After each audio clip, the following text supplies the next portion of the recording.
So the inevitable has finally happened, and Vitali is getting sued because he is the worst predator catcher of all time. If this is your first time hearing me talk about him, here's a playlist that shows exactly, in detail, frame by frame, why that is. Long story short, he prioritizes entertainment over justice, meaning he'd rather try and get a clip for everyone to laugh at rather than have these people be prosecuted by the law. And you don't have to be a cop to know that when these quote-unquote catches go down, just by the way he handles the situation, there is nothing the police can do other than put the guy in handcuffs. Yeah, you're telling them that he's there to meet a 15-year-old, but as soon as they put him in the back of the car, he's gonna be like, "Officer, do y'all see my fucking face? My face is fucking bleeding, officer." And even then, when they get down to the police station, they need somebody from Vitaly's team to be like, "So, can you clear up what happened here today?" But none of them are there because they're all with Vitali trying to catch another person, so they let the guy go free because one, you have all the evidence with you, the cops aren't going to be waiting for your little adventure to be done so they can get on with their jobs, and two, 90% of how your catches go down are illegal anyways. It's not until his recent catches that he verbally tells people that he can't do anything to them rather than complain that he can't do anything. And even though this should be common knowledge when watching these go down, there are still people who are like, "Well, the police don't want to arrest him. Did you hear what the DA said?" Which, this is the clip they're referring to. They're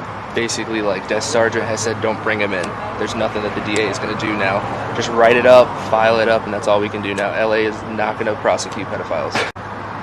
So we got to just keep bringing a light to it because unfortunately no fault of theirs. Hold on a second. Everything they can for us, but it's the DAs in California that are refusing to prosecute pedophiles. Someone let this black Paul Blart know that they mean they're not going to prosecute the ones Vitali brings in because of everything I just said. There are so many things wrong with what Vitali does that it makes sense to just start doing paperwork to prosecute him as well with how much he's inconveniencing the police. But just like everyone was saying, from January up until now, you're gonna get sued. This looks like a lawsuit incoming. Hey buddy, you might want to lawyer up. And as of yesterday, Drama Alert posted that Vitali is being sued for one of his predator catches in a 17-count lawsuit, which are defamation libel, defamation slander, false light, invasion of privacy, misappropriation of name or likeness, misappropriation of name or likeness, common law, civil harassment, assault, battery, fraudulent misrepresentation and deceit, fraudulent concealment, negligence, strict liability for failure to warn, negligent failure to warn, violation of code 17200, which I'll put that up exactly what that is if I can find it right here. Don't listen to that guy. I didn't find shit. Intentional infliction of emotional distress and negligent infliction of emotional distress. Jury trial demanded. Now, just going off his previous predator catches, he's gonna be guilty on 17 of 17 counts. He's gonna do a full sweep. They're gonna be hanging his court documents in the rafters for how flawless this victory was. You can go through each of these and more than half of them would apply to most, if not all of his predator catches. Does that change the fact that the people he's meeting up with are pieces of shit? No, but it does mean that there are 17 things wrong that you are doing that make your whole operation useless. It is worth mentioning that this person is also suing the website that was used to lure him on stream. Apparently he used a website called sniffies.com, which is basically like a gay meetup site. And when I say gay, I mean like 95% of the profile pictures are just tips screaming.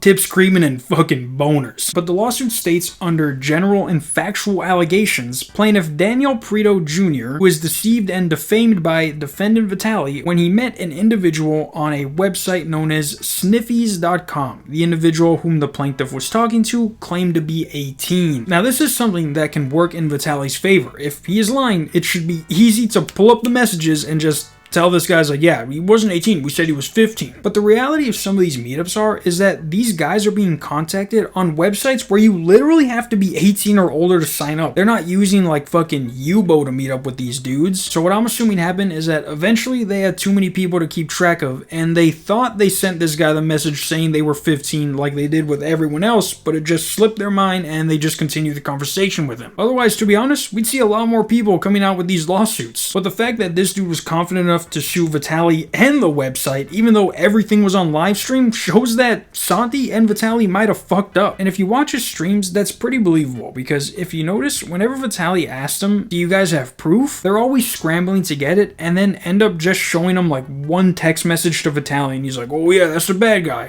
We got the jackpot right here, guys. Right here, boys. This is the jackpot. The lawsuit then starts listing off Vitali's milestones since 2015 to try and be like, well, this guy is known for making big deal out of things, you know what I mean? Like, they mention his World Cup incident in 2014, the Cricket World Cup incident in 2019. They even mention at the end, in or about 2022, Vitali became an active member of the subscription-based website OnlyFans. On or about July 2nd, 2022, he announced on Twitter that he was about to release a sex tape, but now it just kind of repeats what it had in the beginning. Daniel thought he was messaging someone who was 18 because that's what they told him first, apparently, allegedly. It then says in the viral video, the defendant is shown supposedly catching a predator in a sting operation to catch predators.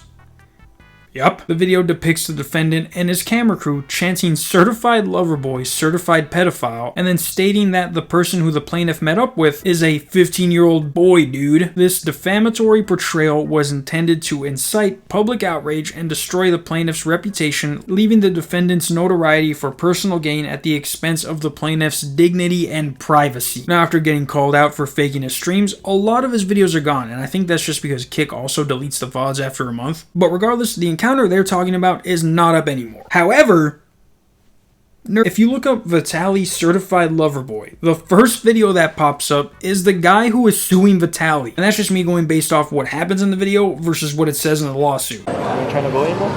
Yeah, you already know about How are you? How are you? Hello. Certified lover boy, certified pedophile. Whack, whack, whack, whack. Certified lover boy. 15-year-old boys, dude.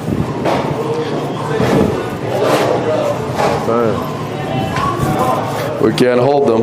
Now, after this happened, it says that this video has ruined the plaintiff's reputation among friends and potential family, which is what we all wanted. That is what's supposed to happen, along with getting them put in jail. But even when they do something good, it is outshined by their complete and utter stupidity. They literally let him go. They don't show us the messages. They never do. They didn't do anything to positively let us know that this dude is a pedophile, other than just telling us. Sometimes they read the messages, and those are the dudes who they get to eat a hot chip. But like I said, this just has to be a simple slip where they thought they messaged this guy that they were 15. It happens to all of us. It's like when you're playing Minecraft and you're building a house and you know exactly where everything goes, and then all of a sudden you place a block at a place and because your mind's somewhere else for a split second. With how many guys these people say they're messaging, I'm surprised this hasn't happened sooner. Now, it is funny to see what Vitali is going to do about this, because it says in the lawsuit that Vitali was the one messaging the guy. And unless I saw a different stream every time I made a video, Vitali is never the one messaging these guys. It's always his friend Santi with his friends. And also, what is the website going to do? Because I'm pretty sure that they'll be like, well, this guy broke the TOS and we got lawyers that can prove that, so we're good. But Vitali, he already doesn't have enough money to pay for his own streams. But his manager was like, can you come back on tomorrow? We'll do it again, right? This did so good for Vitali's brand that we want you to come back. And I go, sure. And they go, hey, there's even less that we can afford because we still are broke. Can you pay for things? You know, like